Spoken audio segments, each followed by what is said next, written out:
समीक्षा।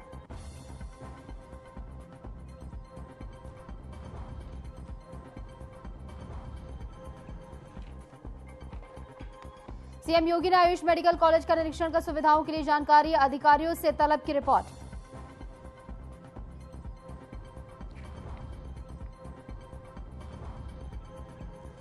राम मंदिर में अब तक 5.5 करोड़ लोगों ने किए दर्शन, सीएम योगी ने दिए श्रद्धालुओं के लिए सुविधाओं बढ़ाने के निर्देश।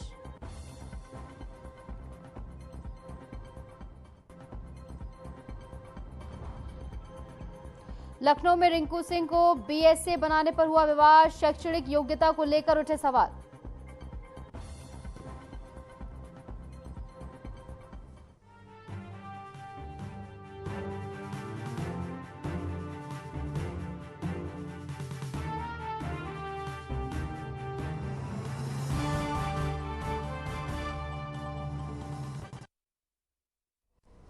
नमस्कार, मैं हूं आपके साथ निशु शर्मा और आप देख रहे हैं हमारा खास बुलेटिन हमारा उत्तर प्रदेश। चलिए शुरुआत करेंगे बड़ी खबर के साथ। 30 जून को राष्ट्रपति द्रौपदी मुर्मू का बरेली दौरा रहने वाला है।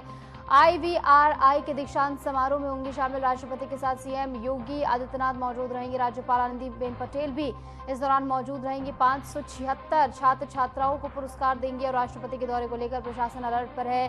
सुबह 4 से शाम 4 बजे तक रूट डायवर्जन किया जाएगा। सुरक्षा के कड़े प्रबंध यहां पर किए गए हैं। तो राष्ट्रपति महामहिम के दौरे को लेकर सुरक्षा कड़ी कर दी गई है। आनंदीबेन पटेल भी जिस कार्यक्रम में पहुंचेंगी वहां पर बतौर मुख्य अतिथि राष्ट्रपति का जो है आगमन होगा। राष्ट्रपति दौरे को लेकर प्रशासन पूरी तरह यहां पर अलर्ट है। सुबह 4 बजे से शाम 4 बजे तक रूट डाइवर्टेड रखा जाएगा। सुरक्षा के कड़े इंतजाम किए गए हैं। राज्यपाल आनंदीबेन पटेल भी इस दौरान मौजूद रहने वाली हैं और इस खास कार्यक्रम में आपको बता दें 550 से ज्यादा छात्रों को सम्मानित करने का काम भी राष्ट्रपति करते हुए नजर आएंगे। तो उनके आगमन को लेकर सबसे अहम यह है कि सुरक्षा पूरी तरह चाक चौबंद कर दी गई है। कड़े इंतजाम वहां पर किए गए हैं और जिस कार्यक्रम में बतौर मुख्य अतिथि शिरकत करने महामहिम जाएंगी, राष्ट्रपति द्रौपदी मुर्मू जाएंगी, वहां पर 576 छात्र छात्राओं को सम्मानित करने का काम भी वो करेंगी। और इसी के साथ जो है राष्ट्रपति द्रौपदी मुर्मू का बरेली दौरा रहने वाला है, जहां पर एक खास कार्यक्रम में शिरकत करने के लिए वो पहुंचेंगी। 576 छात्रों को वो जो है सम्मानित करेंगी और इसी के साथ उनके आगमन से पहले तैयारियां जो हैं वो पूर्ण की जा रही हैं। और इस बीच गोरखपुर से एक बड़ी खबर आपको बता दें, राष्ट्रपति के दौरे को लेकर सीएम ने बैठक की है। राष्ट्रपति के 2 दिवसीय कार्यक्रम को लेकर बैठक हुई है। बैठक में सीएम योगी आदित्यनाथ ने जरूरी दिशा निर्देश दिए हैं। पार्टी पदाधिकारियों जनप्रतिनिधियों संग ये बैठक हुई है। 30 जून और 1 जुलाई को राष्ट्रपति का कार्यक्रम प्रस्तावित है। प्रदेश उपाध्यक्ष MLC धर्मेंद्र सिंह, क्षेत्रीय अध्यक्ष मौजूद रहे इस बैठक में। मेयर, जिलाध्यक्ष, समस्त विधायक भी इस बैठक में मौजूद रहे हैं। यानी तमाम अधिकारियों के साथ साथ बीजेपी के तमाम नेता भी इस बैठक में मौजूद रहे हैं, जहां मुख्यमंत्री योगी आदित्यनाथ की अध्यक्षता में एक बैठक हुई है और राष्ट्रपति महामहिम द्रौपदी मुर्मू के आगमन से पहले तैयारियां चाक चौबंद करने को लेकर ये बैठक हुई है, जहां पर सीएम योगी आदित्यनाथ ने तमाम जरूरी दिशा निर्देश जो है जारी किए हैं। और इस बैठक में पार्टी पदाधिकारियों जनप्रतिनिधियों संघ प्रदेश उपाध्यक्ष MLC भी मौजूद रहे हैं। और इस बैठक की एक तस्वीर भी सामने आई है, जिसमें आप देखेंगे सीएम योगी आदित्यनाथ ने बैठक की है। तमाम अधिकारियों के साथ साथ बड़े नेता भी इस बैठक में मौजूद रहे बीजेपी के, जिनके समक्ष चर्चा हुई है। 2 दिवसीय दौरा जो राष्ट्रपति का रहने वाला है उसमें क्या कुछ इंतजामात होने हैं, इस बात को लेकर चर्चा हुई है। तो वहीं प्रशासन को लेकर भी पूरी तरह संजीदा सीएम योगी आदित्यनाथ यहाँ पर नजर आ रहे हैं। प्रशासन को भी उनकी ओर से जरूरी दिशा निर्देश जारी किए गए हैं कि कोई भी चूक जो है ना होने पाए। और महामहिम जब पहुंचेंगी 30 तारीख को, तो 2 दिवसीय उनका दौरा होने वाला है और 2 दिन जब तक वो आवास यहां पर करेंगी, ऐसे में कोई भी चूक जो है प्रशासन की ओर से ना होने पाए, इस बारे में उनकी ओर से दिशा निर्देश जारी किए गए। और इसी के साथ पदाधिकारियों के साथ भी उनकी जो बैठक हुई है उसकी एक तस्वीर निकलकर सामने आई है, जो आपको दिखा रहे हैं। मुख्यमंत्री योगी आदित्यनाथ ने गोरखपुर में निर्माणाधीन आयुष मेडिकल कॉलेज का निरीक्षण किया है। निरीक्षण के दौरान उन्होंने परियोजना की प्रगति की विस्तार से समीक्षा की और अधिकारियों को निर्माण कार्यों को निर्धारित समय की सीमा के भीतर पूरा करने के निर्देश भी जारी किए हैं। निरीक्षण के दौरान मुख्यमंत्री ने परिसर में सुविधाओं, कक्षाओं, प्रयोगशालाओं और छात्रावास जैसी व्यवस्थाओं की जानकारी ली है और संबंधित अधिकारियों से रिपोर्ट भी तलब की गई है। तो आयुष मेडिकल कॉलेज का निरीक्षण सीएम योगी आदित्यनाथ ने किया है। स्थलीय निरीक्षण उनकी ओर से किया गया है, जहां तमाम अधिकारी उनके साथ मौजूद रहे हैं और समय सीमा के भीतर इस कार्य को पूर्ण करने के निर्देश सीएम योगी आदित्यनाथ की ओर से दिए गए हैं।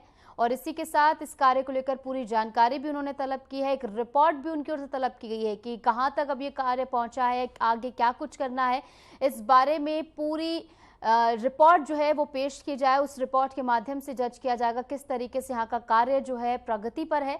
और जैसे कि आप देख सकते हैं, स्थलीय निरीक्षण करने सीएम योगी आदित्यनाथ पहुंचे, तमाम अधिकारियों की मौजूदगी भी इस दौरान रही थी। और आयुष मेडिकल कॉलेज का निरीक्षण यहाँ पर सीएम योगी आदित्यनाथ ने किया है और उनकी ओर से सख्त निर्देश ये दिए गए हैं कि डेडलाइन के भीतर यानी समय सीमा के भीतर ये कार्य जो है पूरी तरह से पूर्ण किया जाए। और वहां पर जो लोग सीएम योगी आदित्यनाथ को देखने पहुंचे थे, देखिए उनका जो है अभिवादन स्वीकार करते हुए सीएम योगी आदित्यनाथ नजर आए।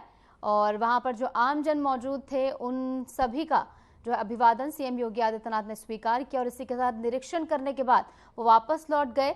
हालांकि उनकी ओर से एक रिपोर्ट भी तलब की गई है। उस रिपोर्ट में सारा लेखा जोखा जो है पेश किया जाएगा, किस तरीके से यहाँ पर कार्य चल रहा है और समय सीमा के भीतर इस कार्य को पूरा करना है। ये सीएम योगी आदित्यनाथ की ओर से साफ तरीके से कहा गया है।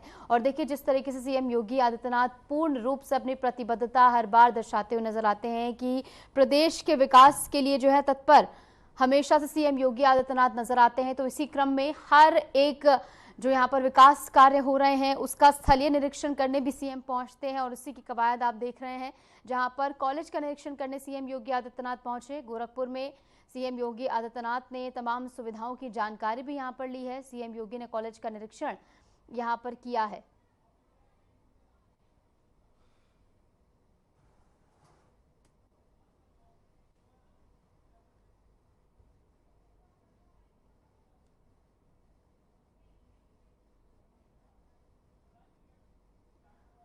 तो सीएम योगी आदित्यनाथ ने कॉलेज का निरीक्षण किया है, जिसकी तस्वीरें भी निकलकर सामने आई हैं, जो कि आपको दिखा रहे हैं, जहां पर तमाम अधिकारी सीएम योगी आदित्यनाथ के साथ इस दौरान मौजूद रहे हैं। और सीएम योगी आदित्यनाथ ने कॉलेज का निरीक्षण किया है। छात्राओं के साथ साथ यहाँ पर किस तरीके सुविधाएं दी जा रही हैं, तमाम पहलू पर निरीक्षण उनकी ओर से किया गया है।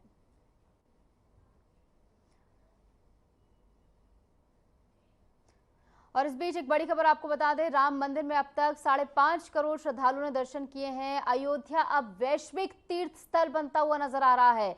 श्रद्धालुओं के लिए सीएम योगी ने निर्देश भी जारी किए, सुगम और सुविधाजनक तरीके से दर्शन हो, ये साफ तरीके से और सख्त निर्देश सीएम योगी आदित्यनाथ की ओर से जारी किए गए हैं। और लगातार जिस तरीके से जब से राम मंदिर का निर्माण कार्य यहाँ पर पूर्ण हुआ है, तब से लगातार श्रद्धालुओं के आने का सिलसिला जो है जारी है। श्रद्धालुओं के लिए सीएम योगी आदित्यनाथ की ओर से इस क्रम में निर्देशित भी किया गया है, सुगम और सुविधाजनक तरीके से उनके दर्शन संभव हो, इसके लिए यहाँ पर तैयारियां जो हैं वो 100% की जाए। राम मंदिर में अब तक 5.5 करोड़ श्रद्धालुओं ने दर्शन किए हैं। अयोध्या वैश्विक तीर्थ स्थल बनता हुआ नजर आ रहा है, जहां देश ही नहीं बल्कि विदेश से भी तमाम पर्यटक और श्रद्धालु जो हैं इस मंदिर का रुख करते हैं। जिस तरीके से इस मंदिर की भव्यता है उसे देखने के लिए दूर दूर से श्रद्धालु जो है अयोध्या का रुख करते हैं। तो राम मंदिर में अब तक ये आंकड़ा जो सामने आया है वो इस बात को दर्शाता है, इस वानगी को साफ दर्शाता है कि किस कदर श्रद्धालु जो हैं अयोध्या का रुख कर रहे हैं।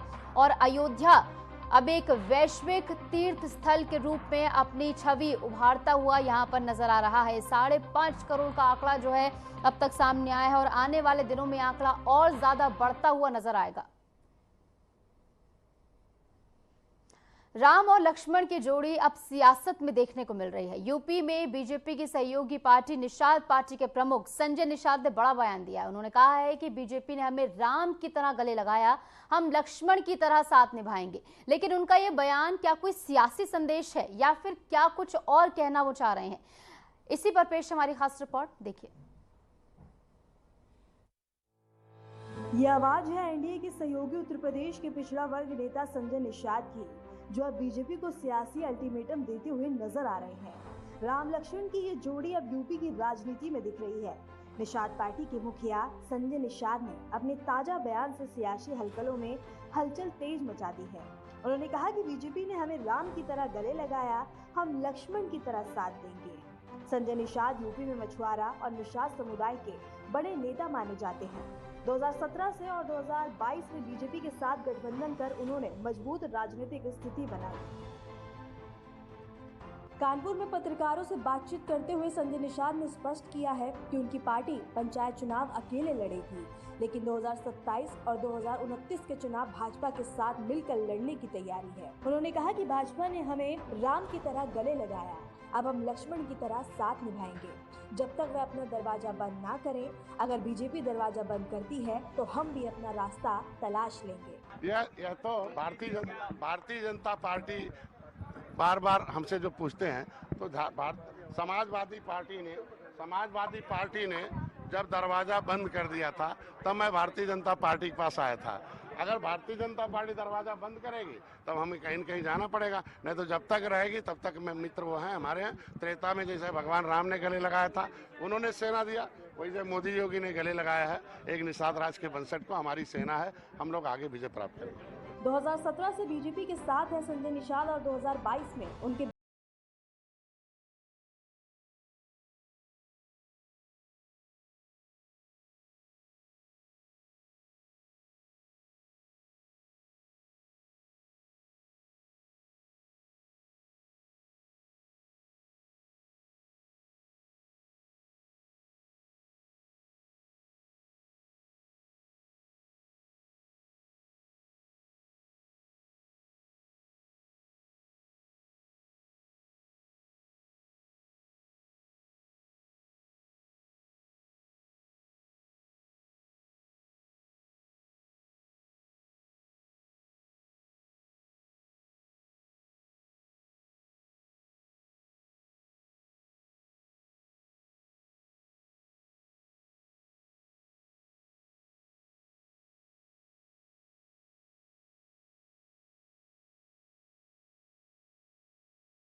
पाया और तब सामने आई बीजेपी।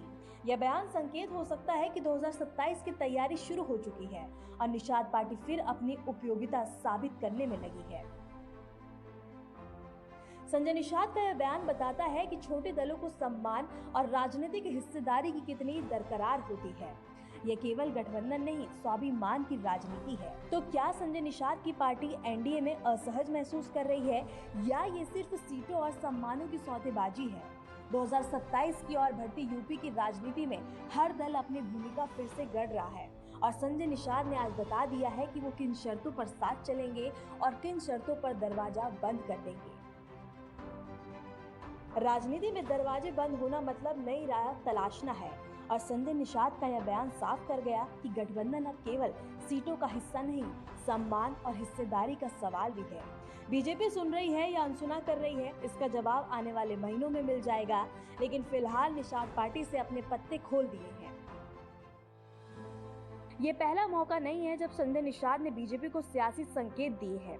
2022 चुनाव से पहले भी वे टिकट बंटवारे को लेकर नाराज हो चुके थे, लेकिन तब भी डील बन गई थी और राजनीतिक गठबंधन तब तक चलते हैं जब तक आदर और हिस्सेदारी दोनों बरकरार रहे। और संजय निषाद की चेतावनी का यही सबसे बड़ा संदेश है, हमें गले लगाया था, अब ठुकराया नहीं जाए। यूपी की सियासत में पिछड़े समाज की भूमिका अब निर्णायक होती जा रही है। निषाद समाज के वोट हर सीट पर जीत हार का अंतर बता सकते हैं। यही वजह है कि संजय निषाद की बातों को नजरअंदाज करना बीजेपी के लिए आसान नहीं होगा। निषाद पार्टी के बढ़ते जनाधार के पीछे एक वजह यह भी है कि उन्होंने अपने समाज के मुद्दों को लगातार मंच पर रखा है, चाहे वो आरक्षण की मांग हो या नदी अधिकार आंदोलन। राजनीति में वक्त से पहले संकेत देना एक रणनीति होती है और संजय निषाद ठीक यही कर रहे हैं। दरवाजा अभी बंद नहीं हुआ, लेकिन वो बता रहे हैं कि अगर बंद हुआ तो रास्ता बदलने में देर नहीं लगेगी। संजय निषाद ने बीजेपी के सामने विकल्पों की झलक दे दी है, लेकिन अभी भी दरवाजा खुला है। अब ये बीजेपी पर है कि वो इसे बातचीत से सुलझा लेती है या फिर चुप्पी से नया संकट बुला बैठती है। संजय निषाद की राजनीति अब केवल अपनी पार्टी की नहीं बल्कि बीजेपी के रणनीतिक संतुलन की भी एक चुनौती बन रही है। अगर सहयोगी चुप नहीं बैठे तो 2027 तक सत्ता की चादर छोटी पड़ सकती है। संजय निषाद ने दरवाजा बंद होने की बात कहकर न सिर्फ बीजेपी को चिताया है बल्कि जनता को ये बताने की कोशिश भी की है कि उनकी पार्टी अब मूक सहयोगी नहीं है, मजबूत साथी बनना चाहती है। 2027 भले ही दूर हो लेकिन बीजेपी के सहयोगी अभी से अगले चुनाव के लिए अपनी सियासी जमीन मजबूत करने में जुट चुके हैं। संजय निषाद का बयान उसी जमीन की बड़ाबंदी है।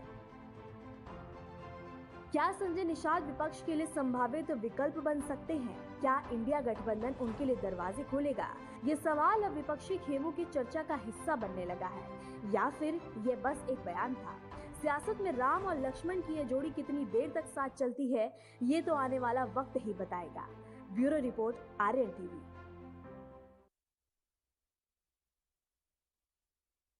आगे बढ़ेंगे, एक बड़ी खबर आपको बता दें, कांवड़ यात्रा को लेकर योगी सरकार की बड़ी तैयारी देखने को मिल रही है। सफाई, पेयजल, स्वास्थ्य सेवाओं पर खासा फोकस है और 1 से 31 जुलाई तक संचारी रोग नियंत्रण अभियान भी चलाया जाएगा। अधिकारियों को सख्त निर्देश इसको लेकर दे दिए गए हैं। अधिकारियों को पहले से यहां पर अलर्ट किया गया है और कांवड़ यात्रा को लेकर पूरी तरह से प्रशासन जो है मुस्तैद नजर आएगा। पहले से ही सीएम योगी आदित्यनाथ की ओर से तमाम दिशा निर्देश जो है कांवड़ यात्रा को लेकर जारी कर दिए गए हैं कि कोई भी धार्मिक भावना जो है इस दौरान आहत ना हो। इसलिए जिस मार्ग से कांवड़ यात्रा जो है गुजरेगी वहां पर ना तो मांस की बिक्री हो पाएगी और ना ही वहां पर कोई भी शराब की दुकान जो है खोली जाएगी। तो साफ निर्देश जो है जारी कर दिए गए हैं। उसी के साथ सफाई, पेयजल से लेकर हर एक पहलू पर तैयारियों को लेकर सीएम योगी आदित्यनाथ ने अधिकारियों को यहां पर निर्देशित कर दिया है। अधिकारियों को पहले से यहां पर अलर्ट कर दिया गया है कि कांवड़ यात्रा को लेकर पहले से तमाम तैयारियां पुख्ता की जाएं।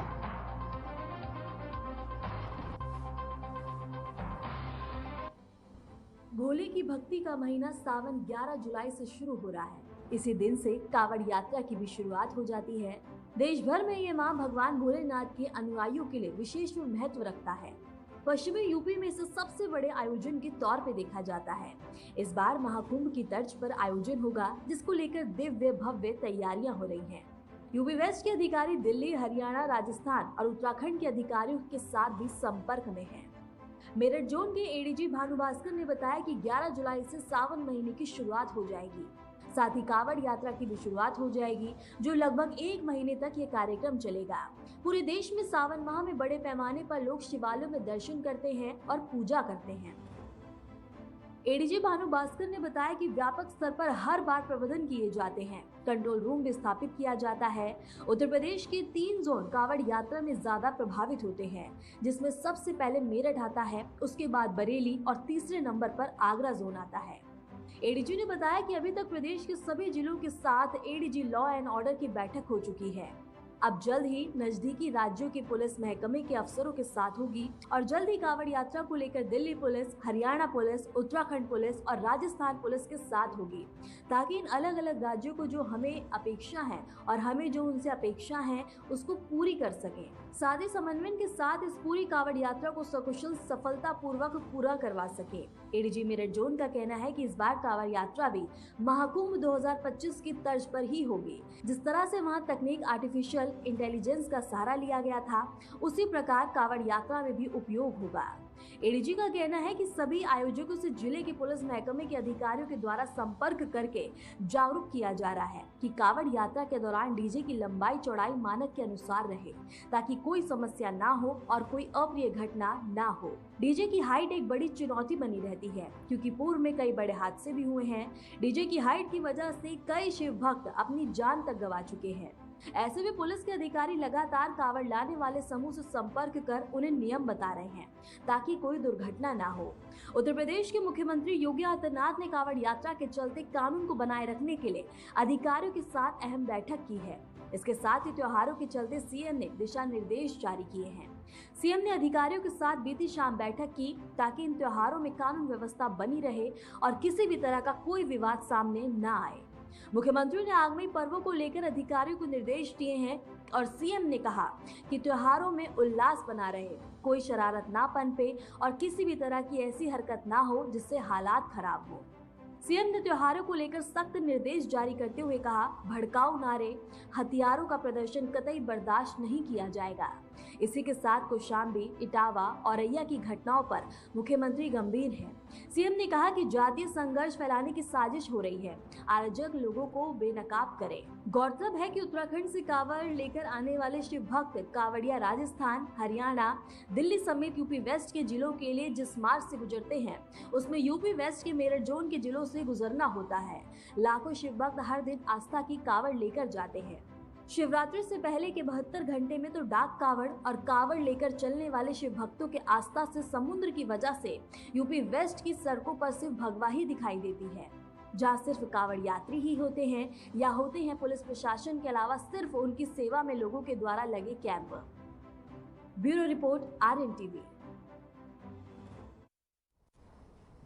सपा मुखिया अखिलेश यादव का बड़ा बयान सामने आया है। सपा अध्यक्ष अखिलेश यादव ने कहा कि अगर गोरखपुर का सच सामने आया तो वहां विरासत का गलियारा नहीं बल्कि गिरफ्तारी का गलियारा बनाना पड़ेगा। साथ ही कहा कि बीजेपी ने अयोध्या और प्रयागराज की लोकसभा सीटों पर हार झेली, अब अगली 2 सीटें गोरखपुर और मथुरा की होंगी। क्या कुछ कहा गया है, सुनिए।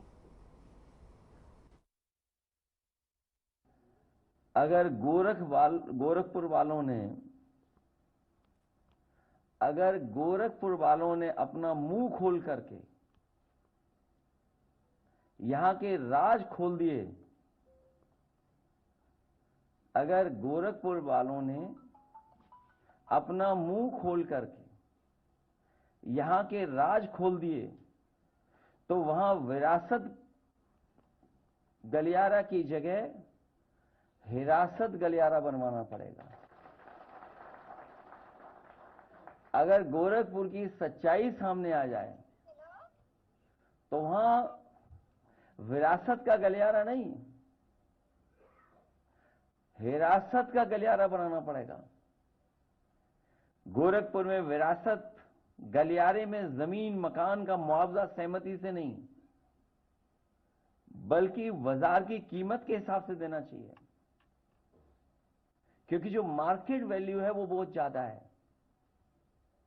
लेकिन सरकार दबाव बना करके शासन प्रशासन का, पुलिस को आगे कर करके व्यापारियों से और जो लोग वहां रह रहे हैं उनसे जबरदस्ती सहमति पर साइन करवा रहे हैं, जबरदस्ती सहमति दिलवा रहे हैं। सरकार अपना डर दिखा करके कि उन्हें मुआवजा न ज्यादा देना पड़ जाए तो सहमति के पत्र जारी करवा रहे हैं, सहमति करवा रहे हैं उनसे। हमारी मांग है कि उन्हें सहमति से नहीं, दबाव बना करके नहीं, डरा करके नहीं, धमका करके नहीं, बल्कि बाजार की कीमत के हिसाब से उन्हें मुआवजा देना चाहिए। सबको मालूम है जब खुद की जमीन का मामला था तो यहां बहुत सारे हमारे जागरूक पत्रकार हैं, सब जानते हैं कि जब उनकी खुद की जमीन का मामला था तो अधिकतम संभव मूल्य पर मुआवजा वसूला गया और जमीन देने के नाम पर तथाकथित दयावान बनने की वाहवाही भी लूटी गई थी। जिस समय उन्होंने अपनी जमीन का मुआवजा उठाया तो वाहवाही भी लूटी उन्होंने। और बाकी जानकारी देने की जरूरत नहीं है।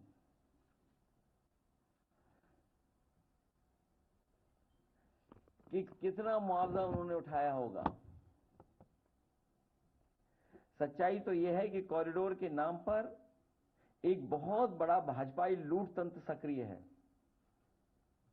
जो तरह तरह के बहाने करके आसपास के लोगों की जमीन औने पौने दाम में ले लेते हैं और बाद में ऊंचे दामों में बेच देते हैं, और या फिर उनसे दबाव बना करके जमीन छीन करके उस पे कैसे ज्यादा मुनाफा कमाएं, कारोबार करने का काम कर रहे हैं। इस खेल में कुछ गिने चुने भाजपाई मलाई काट लेते हैं, लेकिन स्थानीय जनता के साथ धोखा हो रहा है उनके हाथ खाली रह जा रहे हैं और वो अपने को ठगा महसूस करते हैं। इसलिए अयोध्या और प्रयागराज में भाजपा लोकसभा हारी और बनारस में हारते हारते बची है। अब अगला नंबर मथुरा और गोरखपुर का है। उत्तर प्रदेश में डबल इंजन की सरकार द्वारा शुरू की गई वन डिस्ट्रिक्ट वन प्रोडक्ट यानी ओडीओपी योजना राज्य को उसकी समृद्ध संस्कृति और पारंपरिक विरासत से जोड़ने का प्रभावी माध्यम बन चुकी है। ये पहल न केवल स्थानीय शिल्प और पारंपरिक उत्पादों को वैश्विक मंच पर पहचान दिला रही है, बल्कि प्रदेश के करोड़ों युवाओं के लिए रोजगार के नए अवसर भी सृजित कर रही है। ओडीओपी के तहत प्रशिक्षण, ब्रांडिंग और वित्तीय सहायता जैसे पहलुओं पर विशेष ध्यान दिया जा रहा है, जिससे छोटे उद्योगों को बड़ा लाभ मिल रहा है। ओडीओपी अब उत्तर प्रदेश की एक पहचान बन चुकी है और लोकल से ग्लोबल की दिशा में एक सफल प्रयास भी साबित हो रही है।